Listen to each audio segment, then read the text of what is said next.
You might notice that I'm not my usual dapper self at the moment. I'm sort of covered in a mixture of rabbit hair and straw at the moment, and a fair amount of chicken muck as well. And the reason for that is that I'm at a house that I look after. I've been doing this for about 2 years now, something like that. Started back in 2022.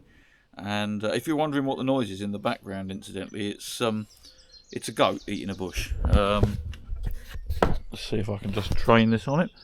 And you can probably see him there. He's just reaching up to get what he can. He'd love to get into here and get some more. Anyway, I'm sort of going a bit off topic here. Just wanted you to know what the strange noises were in the background.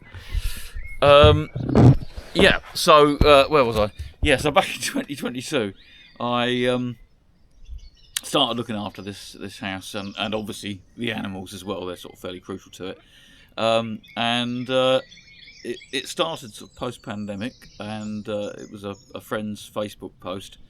It was a share of somebody else's post, and this particular person was looking for someone to look after a house and animals, and while she was away, and it served an excellent purpose for me, really, because at the time I'd been fairly isolated, as a lot of people had during the pandemic.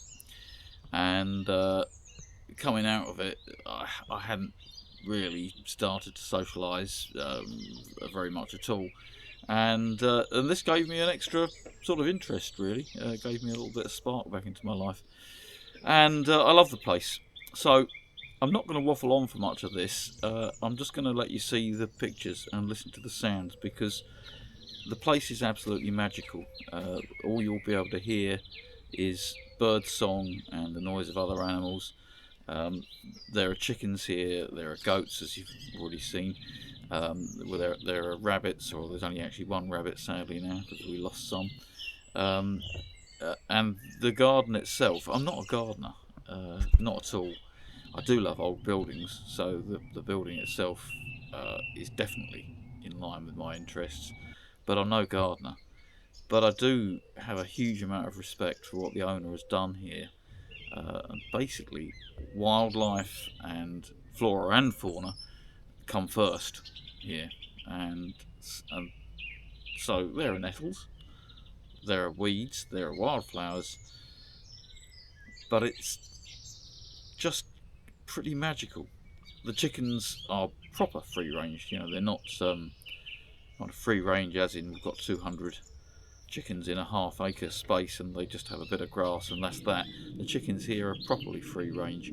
The goats just get to wander around and, as you've already seen, eat the bushes and sometimes try and eat things we'd probably rather they didn't eat. The rabbits, or rabbit, as I say, it's very sad, we lost two recently, are free range in the house, and I have to say that the one we've got left is just incredibly well trained, and she uses a litter tray really reliably, so she's fantastic. Anyway, just look at the rest of the images on the video. I love the place. I hope you can see why.